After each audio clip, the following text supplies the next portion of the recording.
Bom dia, pessoal. Quase boa tarde. Vocês me escutam bem? Estão me escutando bem aí? Sim? Bom, primeiro de tudo, queria agradecer enormemente o convite. Agradecer a Priscila aí por todo o diálogo, o convite, também a Amanda pelo apoio. É um prazer ter recebido o convite. Na verdade, fiquei com uma pena enorme de não poder estar aí com vocês. Eu acabei sendo acometido por uma dengue aqui e fiquei vendo se eu conseguia melhorar. Literalmente, eu cancelei 4 horas antes do voo, porque eu ainda estava na expectativa de poder estar aí para ter essa troca, né? Acho que a troca presencial é sempre mais valorosa, né? Para conhecer também a Campina Grande e a Universidade Federal, que eu não conheço. Então, uma pena, mas também agradecer a paciência, o diálogo, né, da Priscila, de ajudar a viabilizar de forma remota essa troca, essa apresentação. Eu acho que, na verdade, foi tudo essas coisas. Vocês provavelmente vão ter que me convidar depois para voltar em junho, que acho que junho é um mês interessante para Campina Grande, então já fica aí o compromisso aí. É, Vou tentar trazer um pouco, então, uma reflexão e experiência, né, do que a gente vem construindo nesse campo. Né? Eu sou professor na Universidade Federal do Rio de Janeiro e participo dessa unidade do Centro de Tecnologia. Eu sou engenheiro de produção. Eu participo dessa unidade de Centro de Tecnologia, que é o Núcleo Interdisciplinar para o Desenvolvimento Social, que é um núcleo que trabalha com tecnologia para o desenvolvimento social. Eu vou falar um pouco dele mais um pouco, mais à frente. E. Deixa eu tirar isso aqui. E aí vou tentar trazer essa temática aqui para a gente, estruturante nossa atuação enquanto universidade, enquanto academia, na prática do ensino, pesquisa e extensão, né? E trabalhar nesses três grandes pontos aí, né? Primeiro, disputa pelo paradigma tecnológico, entender por que a gente traz essa discussão sobre tecnologia social, gestão tecnológica, né? Depois, trabalhar um pouco esses dois conceitos, a relevância deles, né? E por fim, vou trazer um pouco a experiência do NIDS e também outros caminhos que a gente vem construindo. Deixa eu só pegar meu telefone para controlar o horário aqui, só um minuto.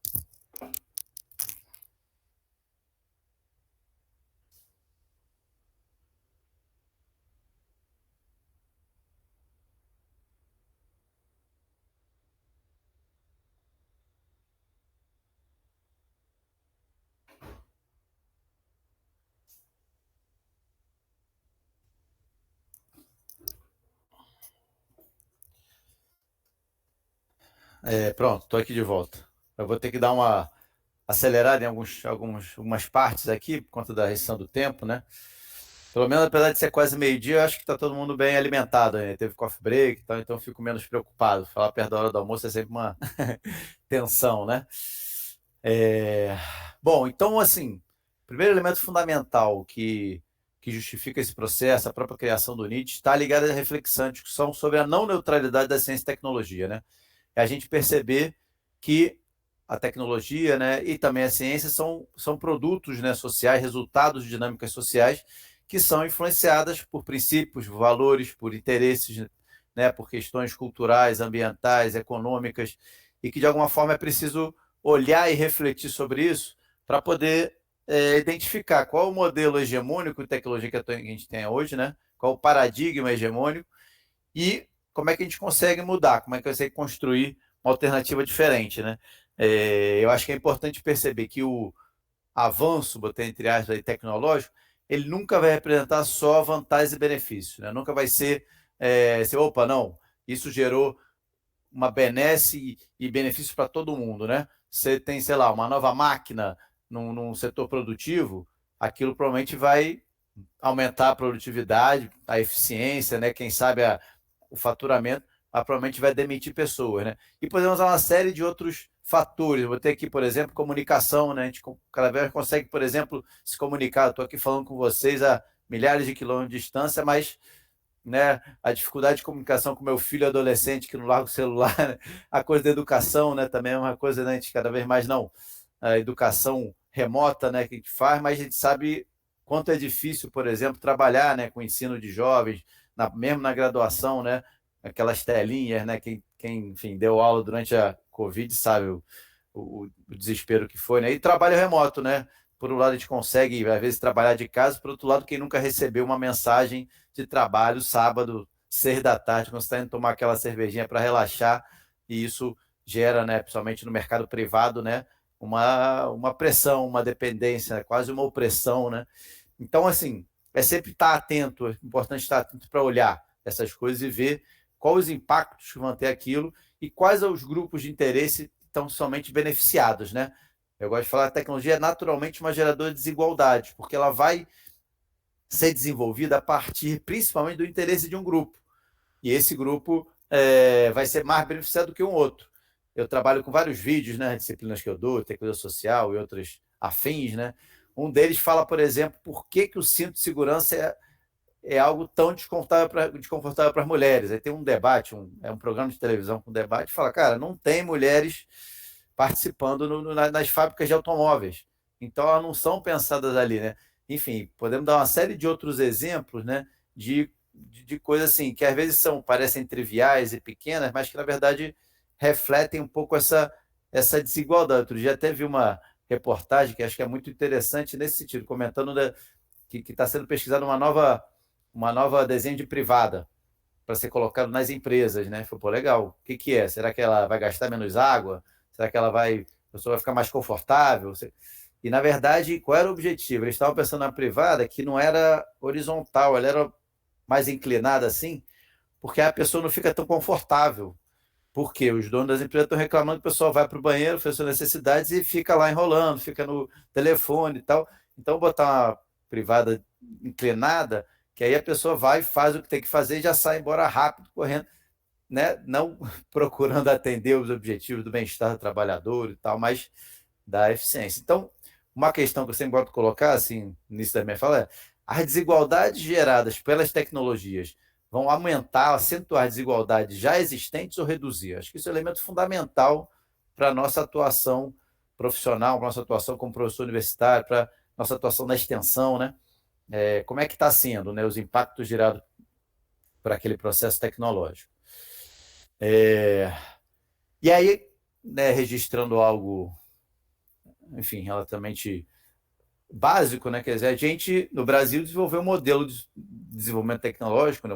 É um modelo de importação, né? Importação de tecnologia de fora, importação acrítica, não tem uma adequação, não tem tal, né? Quando a gente recebe, no máximo a gente tem a capacidade de fazer algum tipo de manutenção, né? Mas cada vez menos, né? Cada vez é uma caixa fechada, né? Que se dá algum problema, você tem que trocar por uma nova, né? O processo também de, enfim, a obsolescência programada, né?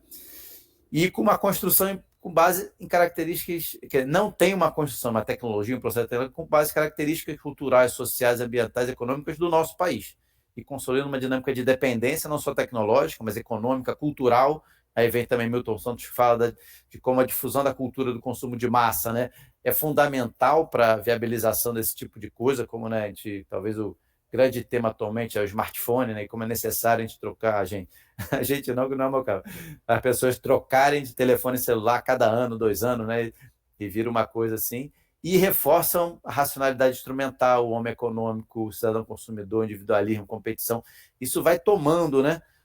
Não só mais os espaços das grandes empresas e tal, mas vira o cotidiano, né? Do morador de uma favela agora tem que virar empreendedor, né? Do camponês que agora tem que virar um agricultor, ele não pode simplesmente dar sua alimentação para o vizinho que não tem a batata, né? Ele, opa, tem que vender, né? Tudo vira parte do mercado, né? E aí, quais são as perspectivas que eu coloco assim, de alterar esses paradigmas? Acho que tem duas coisas importantes, né? Primeiro, estar atento aos impactos das tecnologias hegemônicas, convencionais, né? No cotidiano, né? Principalmente em relação ao bem-estar do trabalhador, em relação com a natureza. E transformar democratizar o processo de desenvolvimento tecnológico, que aí tem uma tecnologia social. E aí, falando sobre esses dois temas, bem-estar e relação com a natureza, sobre o bem-estar do trabalhador, né? É importante, então, registrar, considerando a não neutralidade da tecnologia, não o objetivo central, principal do desenvolvimento tecnológico, melhorar as condições de trabalho, né? Isso é parte do processo, é um elemento, mas não é muitas das vezes o principal, né? Acho que é importante registrar que sim, né? Houve uma substituição de funções mais pesadas, degradantes, né? Uma série de trabalhos, né? Desumanos são feitos por máquinas. Mas se fizer uma análise geral, né? Nos últimos, vamos botar aí 200 anos, né? 200 e poucos anos, que é o capitalismo moderno e tal, você tem atualmente uma menor exploração do trabalho do que tinha 100 anos atrás? Você tem um aumento do tempo de lazer e descanso? Você tem uma distribuição mais equitativa da riqueza gerada? Tem relações de trabalho mais democráticas? Então, esses são elementos que são fundamentais. É claro que, felizmente, a gente acabou com a escravização, né? Mas em relação ao contexto de trabalho, né? E aí trazendo alguns dados da ONU, né? A gente tem 3,5 bilhões de trabalhadores no mundo, sendo que mais de 60% no setor informal, ou seja, estamos falando de pessoas sem qualquer direito, né, de trabalho, né? Mais de 10% da população mundial passa fome diariamente, né? E quase 30% vive em insegurança alimentar moderada e grave, né? A desigualdade cresce atualmente. Para mais de 70% da população do mundo, os ricos são mais ricos, os pobres mais pobres.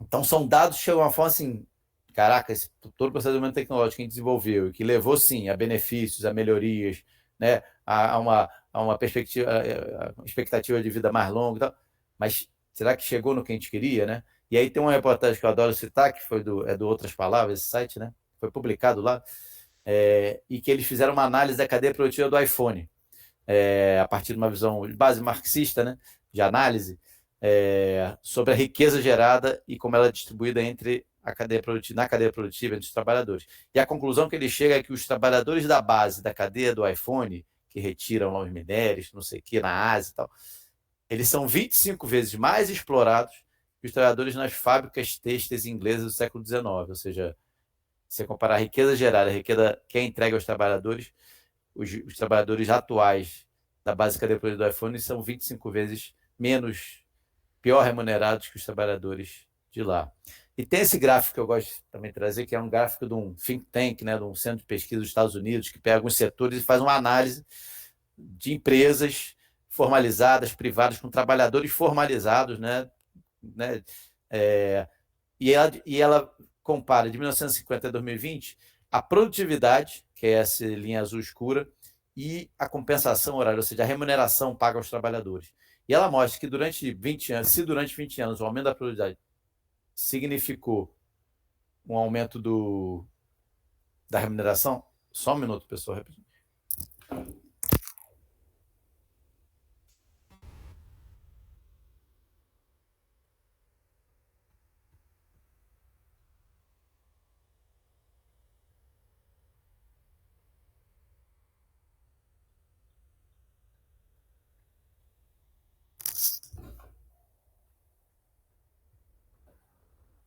Oi, desculpa, meu celular tocou 3 vezes aqui, aí a gente fica com um filho na escola, começa a ficar preocupado, mas não é nada não, depois eu ligo de volta. Então mostrou que durante 20 anos o aumento da produtividade representou um aumento também da compensação horária. A partir da década de 70, isso não tem mais qualquer relação. Você tem um aumento de produtividade enorme, ou seja, aumento do faturamento né, do faturamento das empresas. Isso não significa aumento dos salários. Isso quer dizer o quê? Um aumento da exploração do trabalho, principalmente alimentado por inovações tecnológicas e máquinas que são colocadas, né, e que não refletem, então, uma melhoria de pagamento para esses trabalhadores. E na relação com a natureza, a gente vê cada vez mais a natureza sendo vista como um meio de produção, né, um fator de produção, um processo de subjugação e exploração dessa natureza, uma pesquisa cada vez mais mercadológica, né, se calcula agora o valor de uma floresta em pé, né, não é mais pelo seu, o que ele enfim, viabiliza de fauna e flora, dos povos indígenas, do rio, do não sei o quê, né? O valor mercadológico daquilo, e que tem gerado uma série de respostas que a gente vê, né? Com desastres ambientais, doenças, aquecimento global, enfim. Não preciso listar isso, mas é importante registrar um elemento importante, o elemento do conceito da injustiça ambiental, que mostra como esses impactos, como a resposta da natureza, né, como esses desastres, essas doenças, eles afetam muito mais as pessoas, as populações mais pobres, né, mais marginalizadas, que não têm acesso, né, quando vem aqui no Rio de Janeiro, de vez em quando tem deslizamentos. O deslizamento não ocorre onde tem as mansões, né, a gente tem aqui, mas ocorre onde estão os bairros pobres, né, mas, enfim, onde estão as estruturas mais frágeis. Então, é preciso incluir a natureza no código de referência do desenvolvimento tecnológico e buscar diminuir essa injustiça ambiental, né? Aí também um outro gráfico, a gente da engenharia adora botar uns gráficos, né? Que mostra, entre 1990 e 2016, a produção de energia no mundo. E o que é relevante colocar aqui, se a gente vê que o aumento foi praticamente dobrou, né, nesse período, o lugar de produção dessa energia mudou, né? E, naturalmente, onde se produz energia é onde tem um impacto. No Nordeste, por exemplo, tem vários debates sobre o impacto da energia solar, da energia eólica, não sei o que e tal. E aqui mostra que, enquanto o local de produção de energia, aqui, 1990, 2/3 era nos países centrais, mais ou menos, isso não aumentou muito. Onde aumentou essa produção de energia, que é principalmente consumida pelos países centrais? Foi na Ásia, foi na América Latina, foi no Oriente Médio. Então, são os territórios que estão sendo mais impactados pelo aumento da demanda de energia que o modelo capitalista e tecnológico atual nos exige. E aí, nesse ambiente, a gente traz o debate da tecnologia social. Na verdade, é um debate que tem desdobramento de debates anteriores, que eu não vou poder aprofundar e detalhar aqui, né? Citar rapidamente o da tecnologia apropriada, né? Que pensava soluções pequenas e adequadas aos territórios. Um exemplo que se usa muito é a disputa capitaneada por Gandhi na Índia, né? Dos teares e de como a produção autônoma de roupas era uma forma de enfrentar a colonização britânica e tudo mais. Mas começa a crescer o questionamento da neutralidade da tecnologia, e não só a neutralidade, como ela é inadequada para uma série de territórios e experiências, né? E isso faz também que vá nascendo uma série de experiências de democratização do processo tecnológico em várias áreas, como na arquitetura, na habitação popular, na agroecologia, reciclagem de resíduos com as cooperativas, no software livre. Então, isso alimenta um campo que vai se fortalecendo, né? A gente pode dizer que esse conceito, esse campo, começa a se criar e consolidar no Brasil a partir de 2001. 2001, 2002, 2003, começa a ganhar força. Então, tem um pouco mais de 20 anos, né?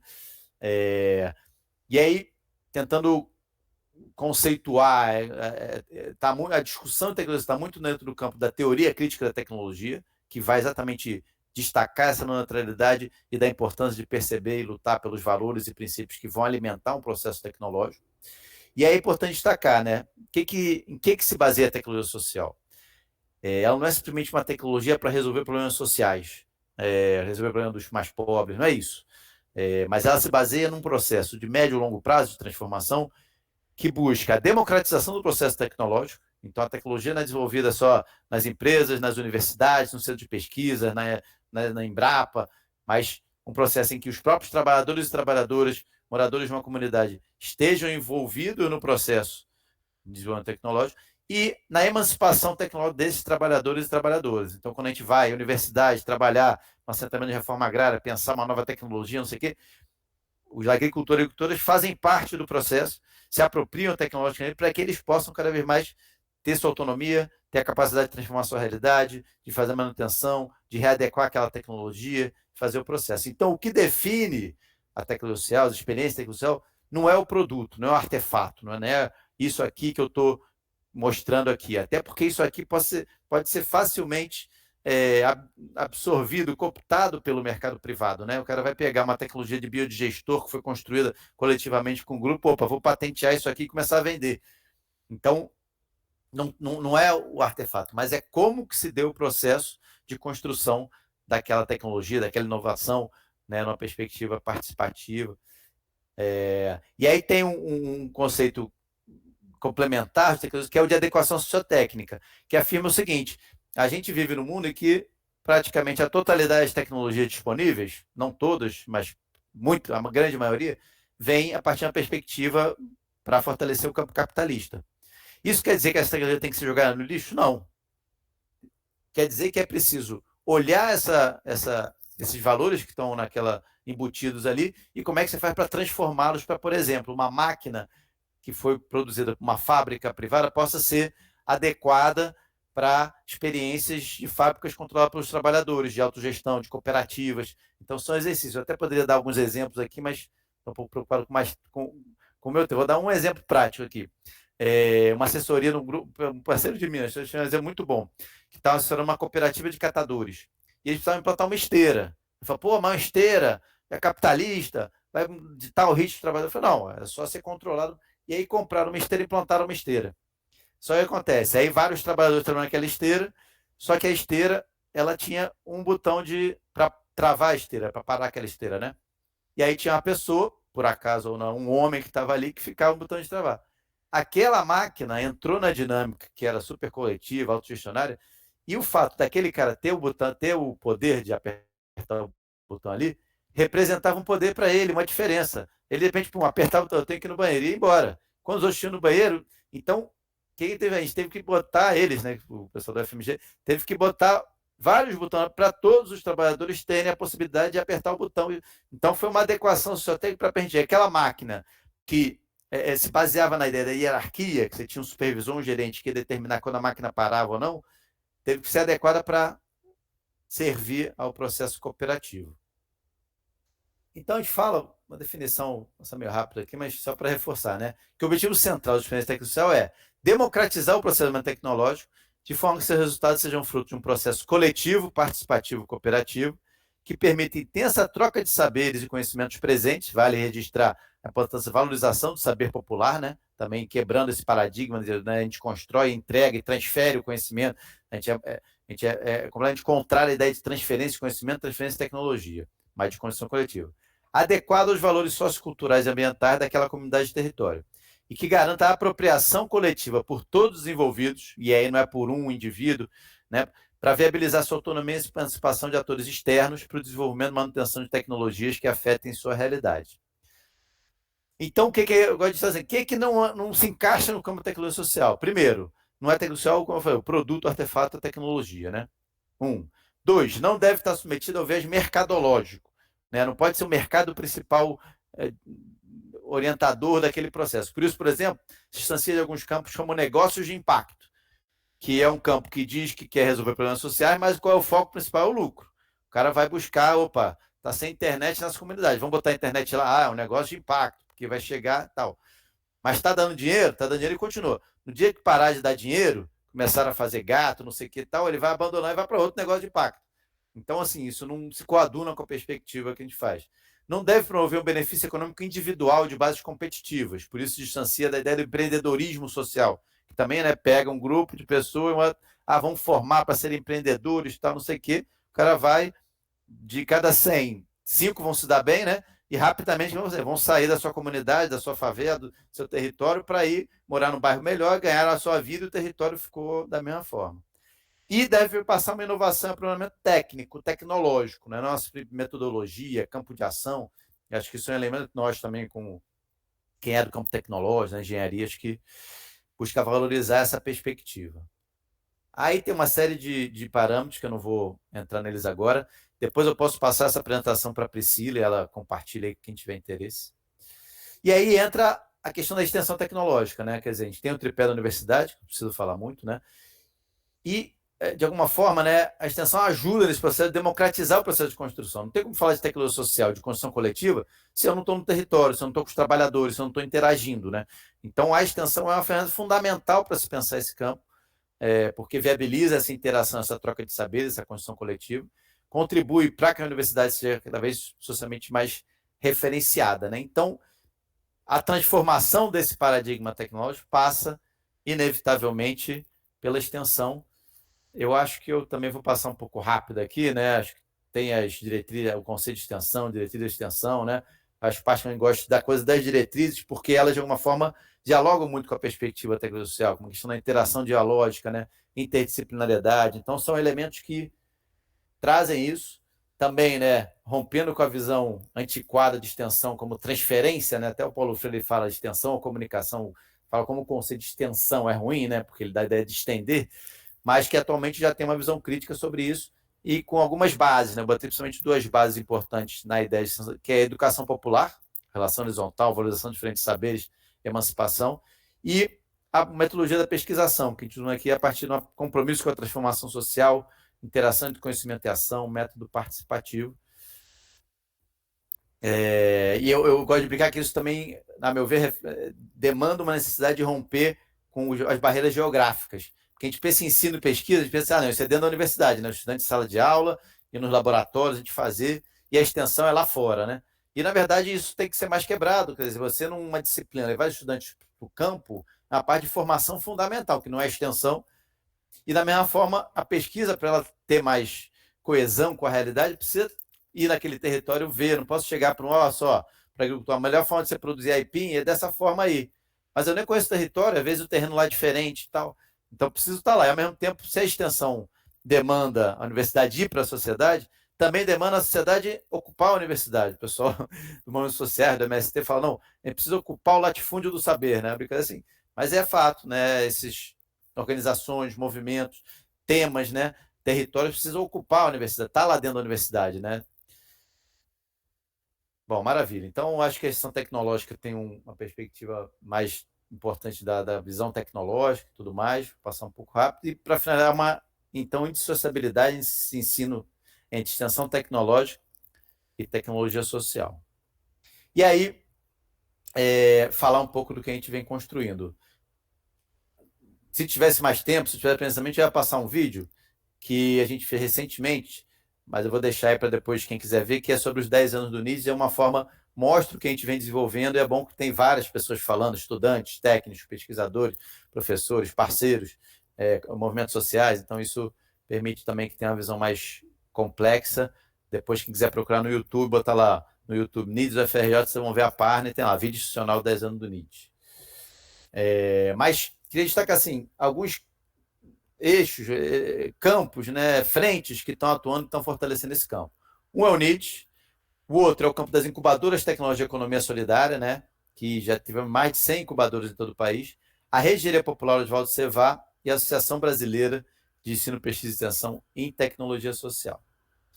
Então, o NIDS, enfim, no vídeo a gente fala de alguns conceitos, princípios que eu esperava passar e ter aqui, vou passar um pouco mais rápido, mas vou falar de algumas experiências. Por exemplo, aqui um processo, parceria com o movimento social, de construção de uma ferramenta de comercialização de cestas da reforma agrária no Rio de Janeiro. Levando os estudantes, levando eles lá para capinar, para conhecer os agricultores e tal.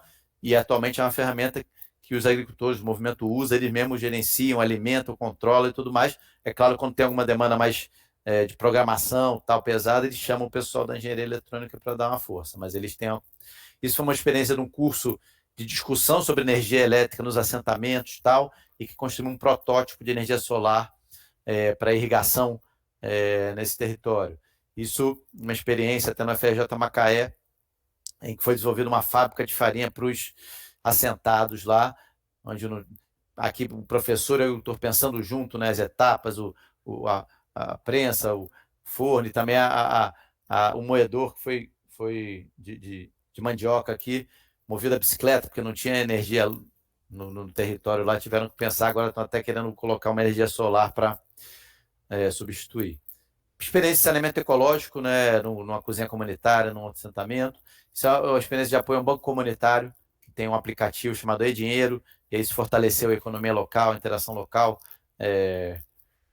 Experiência de formação de habitação popular em Duque de Caxias, onde os próprios, isso é um movimento nacional de luta pela moradia, que ocupou um terreno público, conseguiu legitimidade, conseguiu um recurso, e eles mesmos, junto com os arquitetos e engenheiros civis, pensaram a planta das suas casas, produziram tijolo ecológico lá e começaram a construir, então se apropriando de todo o processo, não simplesmente receberam, como costuma acontecer no Minha Casa Minha Vida, recebe uma casa aí pronta, o cara nem sabe como é que é a casa, né, nem sabe como é que foi construída, não pôde opinar, que ele falou, não, a gente quer que tenha garantir um forno a lenha, porque o gás está muito caro, a gente quer que tenha uma varanda, a gente quer que tenha uma estrutura que permita a gente construir um segundo andar mais para frente. Uma assessoria, uma fábrica sob controle dos trabalhadores em Campinas, Flasco, que depois fechou, uma briga judicial enorme, mas que durou acho, quase 20 anos sob gestão dos trabalhadores. Uma experiência de produção de algas em parceria com pescadores, comunidade pesqueira na Baía de Ilha Grande, que permite eles produzirem a alga e com isso agregar valor e receber maior renda. Isso é uma experiência de um projeto que estimula equipe de competição nas universidades, inclusive se não tiver aí na Campina Grande é um estímulo, né? Que fazem barcos solares, aí tem uma competição e, na verdade, tudo isso estimulando a pesquisa, né, no campo da energia renováveis. É um projeto de saneamento ecológico nas escolas, na favela da Maré, né, um dos maiores complexos de favela no Rio, né, e que permitiu não só a discussão e a presença sobre o biodigestor, mas sobre o problema de saneamento na favela e tudo mais. E, por fim, uma experiência de informática para a educação em escolas públicas, a gente tem um laboratório de informática para a educação, e que também permite toda uma discussão sobre a tecnologia, sobre a internet, sobre apropriação digital, enfim. Eu costumo te falar, não, mas o NIS é um núcleo de extensão. Eu falei, não, porque na verdade a extensão não é extensão se não tiver ensino e pesquisa. A gente tem uma extensão com uma bandeira forte, principalmente no centro de tecnologia, que a extensão sempre foi patinho feio, né? Sempre ficou relegado. Mas isso tudo está articulado, é por isso que eu vou falar. As disciplinas de graduação que a gente recebe, o NID não tem um curso de graduação. A gente tem um programa de pós-graduação em tecnologia e desenvolvimento social, com mestrado. Esse ano vamos propor um doutorado, inclusive já deixando aberto aí os alunos interessados, e também recebemos pós-doutorandos, professores aí que têm interesse, estamos de porta aberta. Esse é o nosso programa de pós-graduação, é disciplina. Vou passar um pouco rápido, porque não vai dar para ler essas coisas, mas vocês saberem que existe esse programa nosso. E as publicações nossas, fruto dos projetos, das ações, também dos trabalhos de pesquisa, dissertação, estão todas disponíveis em PDF no nosso site, né? Também é uma política nossa aí. E, enfim, acho que eu vou passar um pouco rápido. Uma das incubadoras de economia solidária, que eu já comentei aqui, né? Aqui mostra nessa fotinha aqui as estrelas, como estão espalhadas por todo o país. Vocês provavelmente devem conhecer alguma aí no território. Não sei nem se o UFCG tem uma aí. A gente coordenou o processo de avaliação, aí envolveu os representantes das várias incubadoras no país. Produzimos livros, relatórios, documentários. O outro é a Rede Engenharia Popular, que ela foi criada a partir do grupo que começou a organizar o Encontro Nacional de Engenharia e Desenvolvimento Social, o ENED, começou em 2004,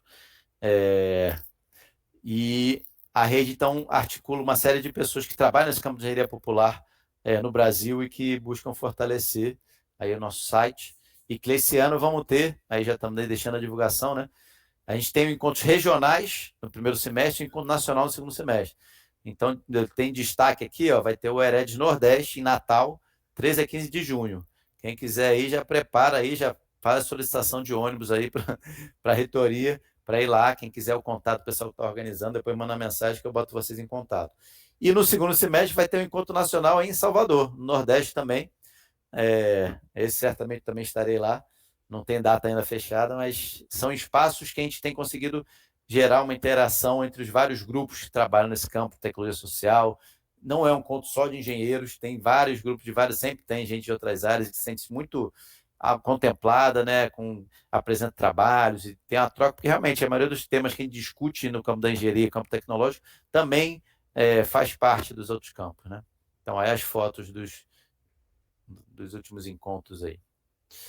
E por fim, a Associação Brasileira de Tecnologia Social, que é uma articulação mais recente, e que, na verdade, visa fortalecer esse campo da tecnologia social, né? Que a gente criou ela, começou a construir em 2021, a partir de uma articulação anterior, em 2021 a gente formaliza. Os objetivos fortalecer política academicamente o campo da tecnologia social, promover a integração entre pesquisadores, atores, professores, militantes, extensionistas, estudantes que trabalham no campo, pautar políticas públicas para o campo, isso é um elemento importante, a gente fica lá, reunir com o Ministério, com o CNPq e tal, para demandar essas coisas, e disputar o conceito de tecnologia social, porque é um conceito de disputa, ainda mais quando ganha. É importante citar, né, que nesse governo, no Ministério de Ciência, Tecnologia e Inovação, não sei se todo mundo acompanhou, né, foi criada uma Secretaria de Ciência e Tecnologia para o Desenvolvimento Social, e dentro dessa secretaria, inclusive muito por influência nossa, desse campo, desse grupo, foi criado um departamento de tecnologia social, economia solidária e tecnologia assistiva. Então, existe um departamento nesse campo, o que pressupõe que haverão políticos, haverão recursos. Isso começa a fazer outras pessoas que não são do campo a crescer o olho. Então, disputar o conceito, né, apresentar, mostrar a importância da perspectiva de transformação, democratização, de emancipação, é fundamental para que essas políticas realmente fortaleçam essa perspectiva. Então, a gente vem articulando o Ministério, a gente vem contribuindo na construção de ações, encontros e documentos para a 5ª Conferência Nacional de Ciência, Tecnologia e Inovação, que vai ser de 4 a 6 de junho, em Brasília. gente organizou o primeiro simpósio brasileiro de ensino, pesquisa, extensão e tecnologia social em setembro, aqui no Rio de Janeiro, e o segundo vai ser esse ano em Brasília. A gente não sabe a data ainda, provavelmente depois de junho, talvez agosto. E é importante, é uma associação aberta à filiação de pessoas, não instituições. Então, cada um pode chegar lá no site da BPETS, tem lá, bota lá afiliação, acho que é isso. E aí pode se afiliar e começar a participar do espaço de debate e tal. Tem uma anuidade para professores, que é de 150, professores e profissionais, e esse valor vai caindo, chegando, se eu não me engano, a R$25 para estudantes. Então, acho que a ideia é ser um espaço para fortalecer esse nosso campo, essa nossa articulação, esse nosso diálogo. Enfim, acho que eu passei 3 minutinhos aqui pelo meu controle. Essa é a foto do último simpósio. E aí, deixei aqui como mensagem final que vocês já venham participar, né, dos diferentes espaços, né, quem gosta desse campo, quem não entende bem, mas quer conhecer mais, quem já desenvolve projetos afins no campo, que não chamava disso, mas viu, vem participar. Eu acho que cada vez mais é importante transformar a universidade brasileira para estarem mais próximo da demanda do povo. Outro dia eu estava numa reunião que discutia o Plano Nacional da Pós-Graduação. E aí uma pessoa falou como foi triste ver que no governo anterior, né, governo Bolsonaro, como foi desvalorizada a universidade pública, né, foi atacada e tal. E eu retruquei e falei, cara, mais triste ainda é ver isso sendo feito e a sociedade não fazer qualquer reação, né? Mas isso é um reflexo, um resultado desse distanciamento que a gente tem. Então, isso é o primeiro elemento. Segundo, é preciso estar juntos para pautar em um governo progressista política e efetivamente estimule essa transformação, né? A gente precisa estar lá, porque senão vai ser engolido, vai ser mordido por outros grupos que não têm essa perspectiva, que não querem transformar nada, querem só deixar tudo como está, então precisa ter essa atuação. E aí, terminando uma frase, ou a universidade muda radicalmente suas práticas de ensino e diálogo com a sociedade, ou ela tende a desaparecer e se torna relevante. A gente tem visto cada vez mais uma diminuição da procura, né, pela universidade, um aumento da evasão, também tem a ver com o mercado de trabalho, com essa coisa da TI, dos influencers, dos programadores que não precisam de diploma e que estão aí. Então, cada vez mais a universidade precisa estar atenta e né, mexer, como diz, mexer as correntes que aprendem para poder estar em diálogo com a sociedade. É alguma das referências que eu uso. E aí deixo aqui meu contato para quem quiser interagir depois. Aí. Obrigado pelo convite, estou aberto aí.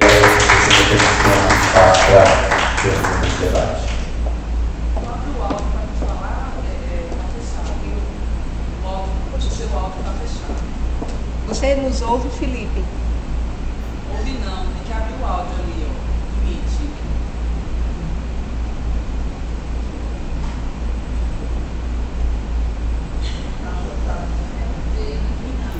Eu não estou ouvindo vocês, só para saber, não sei se está. O áudio é só o áudio. Volta lá. Aí, pronto. Pronto, aí lá. Vai, desce o mouse, desce mais um pouquinho. Aí, dá um enter. Pronto, bicho. Tá escutando a gente agora, Felipe? Sim, agora escuto. A gente agradece, Felipe, sua fala, que inspiração para todos nós, né? Ela vai ficar gravada aqui para alguns professores que também tiveram a curiosidade de vir, mas precisaram se ausentar. Foi por isso que a gente tomou essa iniciativa, para que façamos um pouco do tempo. E a gente queria abrir agora, né? Professor Moisés, professora José, venham aqui para frente, se puderem, para a gente pontuar a mesa. E a gente queria saber se vocês têm alguma dúvida, algum compartilhamento, alguma experiência que gostaria de partilhar com eles dois. Esse é o momento. Você nos ouve bem, né, Felipe? Alguém gostaria?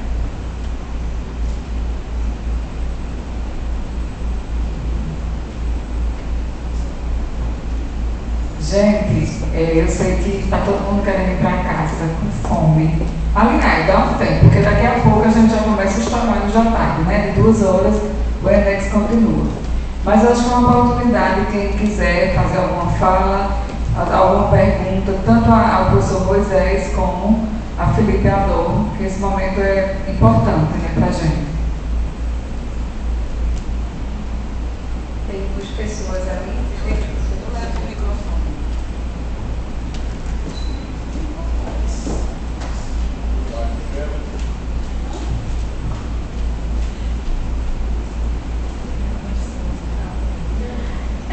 Boa tarde já a todos. Eu gostaria de agradecer a iniciativa de todos vocês por promoverem esse evento, né? Eu sou rebento da Universidade Federal da Paraíba, no curso de Agronomia, e mestrado eu fiz na Universidade Federal Rural, de Administração e Desenvolvimento Rural. Então, sou a cria daí. E nós, falei com a professora, a gente tem um projeto de extensão, não deixa de ser. Vários professores autônomos se juntaram para construir uma cooperativa de consultoria, inovação e desenvolvimento sustentável. E para a gestão de uma cooperativa, a gente precisa gerir a gestão econômica dos nossos cooperados e a gestão social da comunidade onde a gente está inserida. E baseado nesse foco e dos princípios que a gente segue, a gente desenvolveu e elaborou um projeto que está inserido em comunidades rurais de Areia. E implantamos esse projeto com um prêmio que recebemos na Ambev, no valor de R$20 mil apenas, o ano passado. Diagnosticando na região, que são 3 assentamentos e mais outras 4 ou 5 comunidades circunvizinhas dos assentamentos na região da antiga usina Santa Maria. E nós desenvolvemos um projeto com adolescentes e jovens, né, na faixa etária de 15 anos até 29. Fizemos uma seleção e, baseado no diagnóstico que a gente fez na região, os jovens precisavam de oportunidades que fizessem eles valorizar o que eles têm na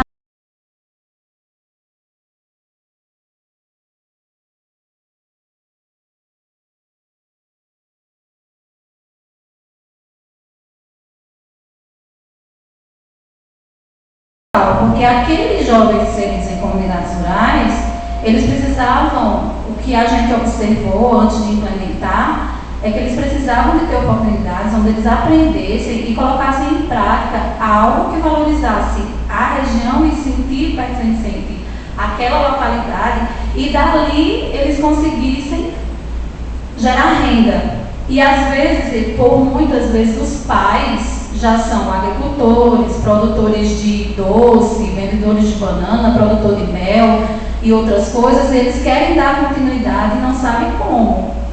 Então, o nosso projeto teve 1 ano de implementação, a gente está para o 2º ano agora de 2024, e a gente está estudando muito sobre tecnologia social, sobre como desenvolver e gerar resultados e impactos, né? Então, a gente está em constante aprendizado, para que a gente possa dar continuidade a esse projeto, e estar aqui hoje eu acho que é coisa muito divina beber dessas fontes com vocês, né? Porque veio abrir muito, né, e conectar com a nossa intenção, os nossos objetivos, com o que a universidade e a academia tem, né? Vou procurar a professora, com certeza, para a gente apresentar. Nós já temos o relatório apresentado, a própria Ambev, que foi financiadora. Nós temos 14 parceiros, inclusive a Creduni é nossa parceira do projeto. Temos 24 voluntários nesse projeto. Então, assim, foi uma coisa pequena, que tomou uma dimensão muito grande no ano passado, e que a gente precisa ajustar e continuar a caminhar, porque a gente gerou impactos e resultados, e já estamos caminhando para os indicadores, né? Para que esse 2024 a gente já se fortaleça mais. A gente já está inscrito em 3 editais, inclusive um no Ministério Público da Paraíba, e dá para a gente fazer parceria com a universidade e tentar fazer algo que gere impacto para a transformação deles. É algo muito maior do que eu estou falando, né? A gente, para encerrar o projeto, a gente fez uma amostra digital, chamou todos os nossos parceiros para que eles vissem que os jovens tinham aprendido e tinham eles mesmos apresentado. Então, eles são protagonistas e eles precisam de oportunidades. Todos os nossos jovens que estavam no 3º ano ingressaram aqui, no curso de administração e no curso de ciência da computação. Para mim, é o pagamento, porque muitos deles não queriam ingressar na universidade. Nós temos jovens que ainda capinam para ganhar dinheiro com o pai, mesmo inserido na educação, no ensino médio. E tem deles que desistem, não querem ir na universidade, porque, cara, sair de uma comunidade rural para chegar no centro da cidade de Areia, para depois pegar outro ônibus e chegar aqui em Campina. Então, assim, muitos dos nossos parceiros perguntaram: por que vocês não fazem em Campina Grande o treinamento? Por que vocês não fazem aqui na sede, lá em João Pessoa do Sescov? Não, jamais. Eles precisam de aulas, treinamentos, oportunidades na comunidade rural deles. Eles já sofreram, os pais, os avós. E essa continuidade, se a gente não for quebrar essas barreiras, esses desafios que eles têm, os filhos deles vão passar pelas mesmas coisas. O menino que passou para a ciência da computação aqui, ele saía 4 horas da manhã de casa, chegava às 7 horas da noite todos os dias. Né? Foi bem colocado, Hernandes, filho de uma cooperada nossa, né? Nasceu e cresceu no assentamento Socorro. Então, assim, isso para a gente é uma vitória e nos deixa mais ciente de que essa extensão, né, seja de iniciativa privada, seja de iniciativa pública, é necessária, mais do que nunca, porque nós estamos com uma geração que tem criatividade. Nós temos uma geração de jovens, adolescentes e jovens, que são rápidos, eficientes, criativos. Só falta oportunidades acessíveis a eles, porque às vezes a oportunidade está em Campina Grande, está em João Pessoa, está no maior centro como Guarabira, por exemplo, e eles não podem chegar até lá, porque aquele calçamento, daquele acesso da comunidade rural dele, se chover uma noite, no outro dia ele não sai, porque a água atola e ele não sai. Como aconteceu aqui, o evento da gente de marketing digital, em parceria com a Cidade Credona, na sede da Cidade Credona, a gente teve tudo para aquele dia. Uma das rotas chegou, a outra rota não conseguiu chegar. Isso dói muito, porque a gente vê quem pode calçar aqueles acessos, não fazem isso. E nós vamos buscar, junto com os representantes das associações, junto com as escolas, junto com os meninos, a gente vai ter que buscar esse calçamento, esse acesso, para que isso não se repita, porque já aconteceu com isso com muita gente, né? Então, aceitar os coordenadores, secretário de educação e etc., dizer: Iris, se chover não vai ter aula. Que a gente atua e executa os projetos nos dias dos módulos, nos sábados de manhã. Então, aceite. Não. Aceito não. A gente não aceita, a gente vai lutar para ver se a gente muda. E a gente precisa muito, professor, de informações práticas e palpáveis sobre o que é tecnologia social, para que a gente se defina, para que a gente se molde, para que a gente busque mais oportunidade para esses meninos. Obrigada.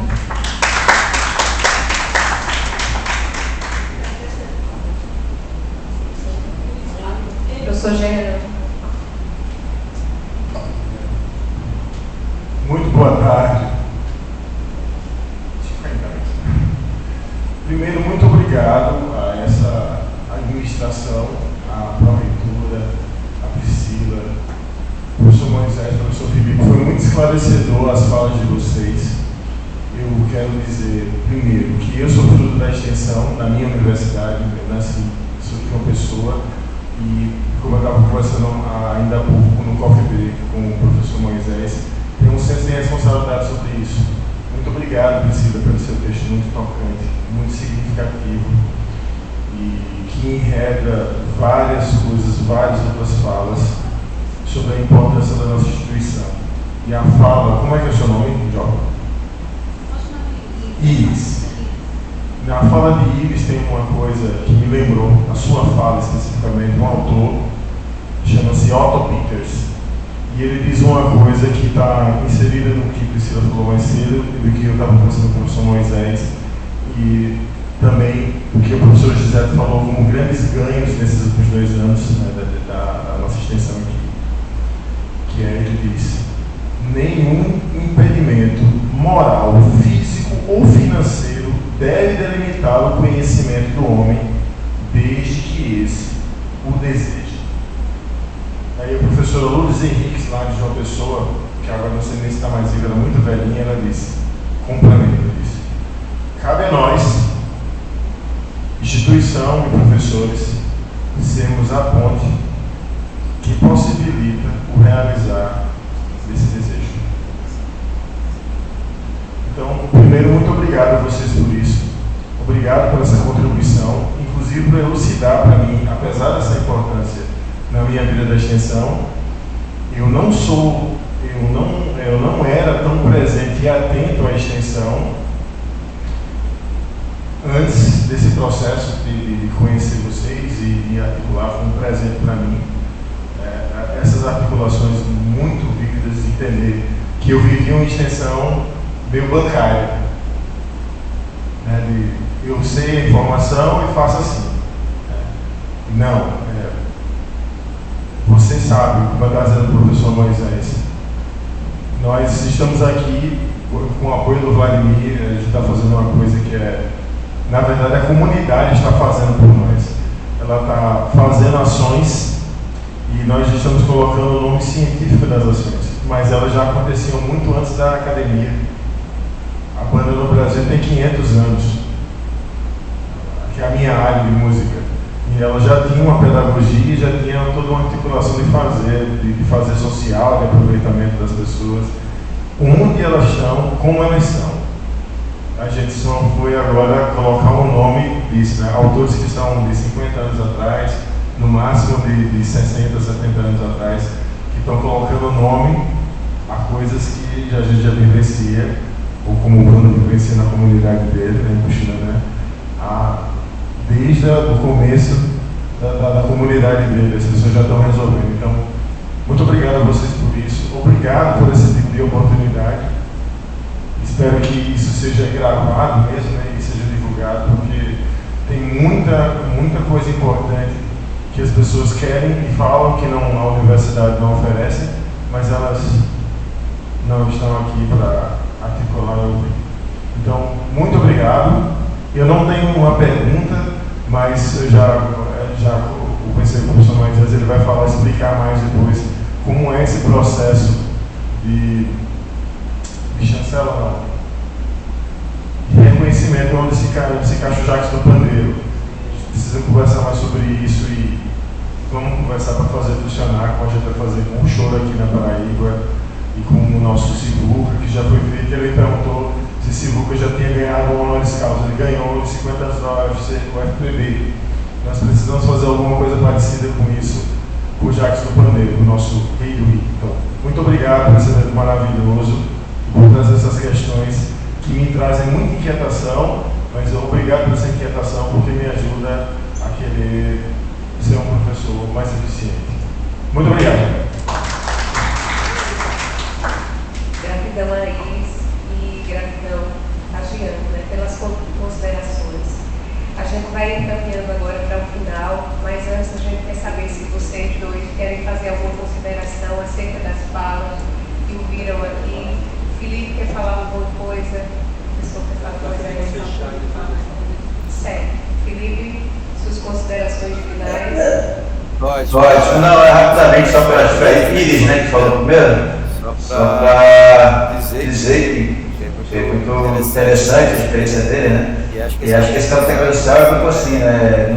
Não foi construído a partir de uma ideia teórica, conceitual, foram experiências que estão sendo desenvolvidas e a partir daí foram se articulando. Então, mais do que já falei na minha palestra, a convida, acho que essa troca de experiência, informação fortalece muito nossa experiência. Agradeço novamente pelo convite. Pena que eu não pude estar aí presente, ainda estou meio baqueado aqui, esperando a lei, mas espero que a gente tenha outros momentos de troca. Obrigado. Obrigada. E agradecer, né, também, e a alegria, sim, de dizer que as falas foram complementares, pelo menos para mim. Não sei se vocês sentiram isso, né? Um começa a falar de bases epistemológicas, de cuidado com si e com o outro. e o outro termina falando de formas como a gente cuida do outro, através da democratização, né, das tecnologias, a emancipação dos trabalhadores. Então eu acho sim que os dois conversaram sem saber que estavam conversando. Foi muito bonito, muito potente, né, a fala dos dois. Então eu agradeço, né, vou passar a fala aqui para o professor Moisés para a gente fechar.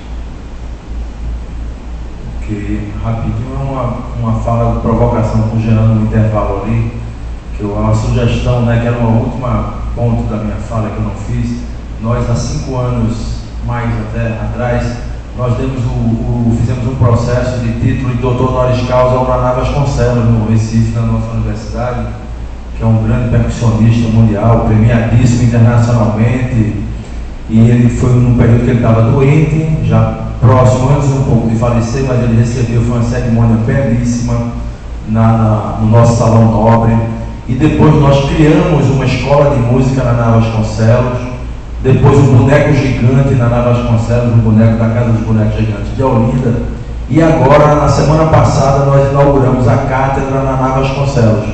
Vai ser uma cátedra de estudos sobre o Naná, de intercâmbio cultural, com vários artistas que participam da cátedra, e a gente acha que aqui na Paraíba esse passo poderia ser dado, é uma sugestão, uma provocação em torno do Jacques do Pandeiro, porque eu acho que esses conhecimentos ausentes da universidade, não só a universidade ir, mas também esses conhecimentos estarem presentes, dialogando, essas epistemologias ausentes dos nossos fazeres cotidianos. Então, eu acho que vocês têm tudo para dar esse passo, acho que estão com um trabalho extremamente consistente, saio daqui super feliz e agradecido de estar aqui com vocês, e eu vou deixar aqui as informações da nossa cátedra contigo, com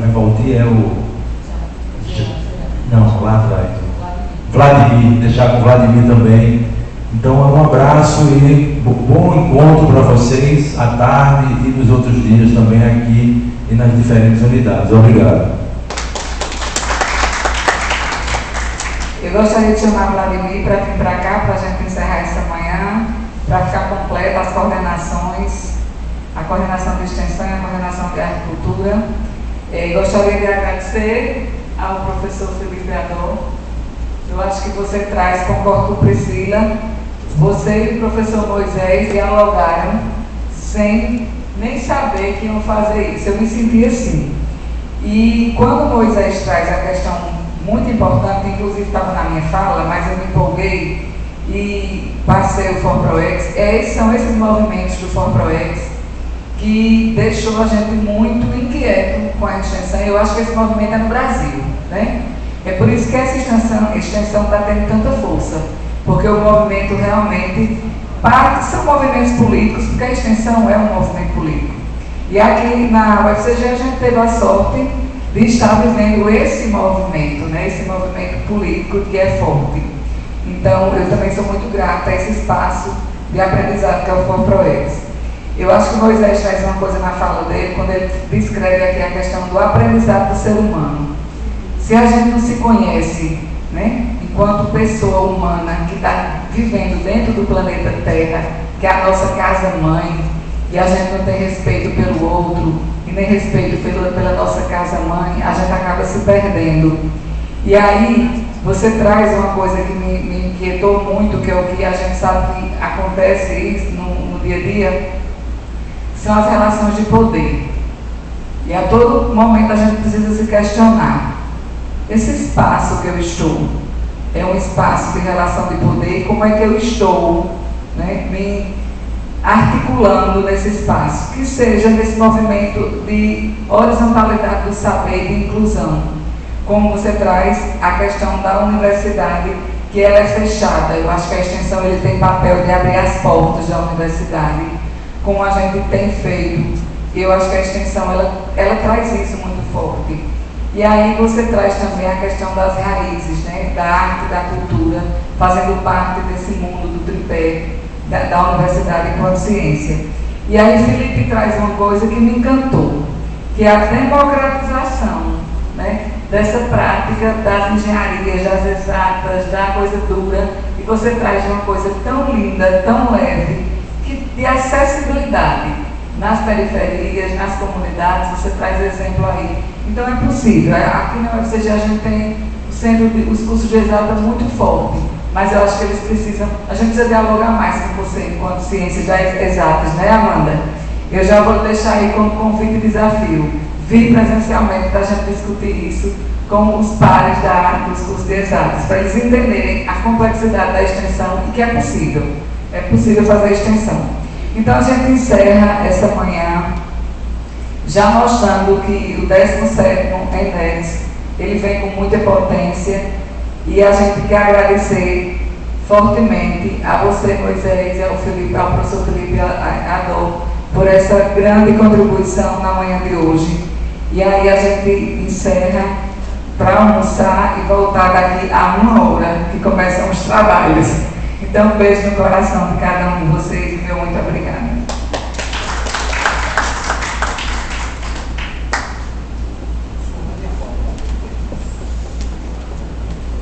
Tchau, Felipe. Obrigada. Tchau, Tchau, gente. Obrigado. Bom encontro para vocês.